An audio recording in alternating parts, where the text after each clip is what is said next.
24 ঘন্টার ব্যবধানে দেশের বাজারে আবারও বাড়ল স্বর্ণের দাম।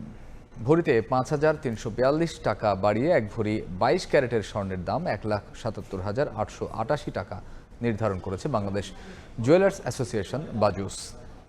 স্বর্ণের এই বর্ধিত দাম দেশের ইতিহাসে সর্বোচ্চ। বুধবার থেকেই কার্যকর হবে নতুন এই দাম। মঙ্গলবার এক সংবাদ বিজ্ঞপ্তিতে তথ্য জানায় বাজুস। বিজ্ঞপ্তিতে বলা হয়, স্থানীয় বাজারে তেজাবি স্বর্ণের মূল্য বাড়ায় সার্বিক পরিস্থিতি বিবেচনা করে নির্ধারণ করা হয়েছে নতুন দাম। রেকর্ড গড়েছে রূপার দামও। ভরিতে 268 টাকা বাড়িয়ে এক ভরি 22 ক্যারেটের রূপার দাম 2,846 টাকা।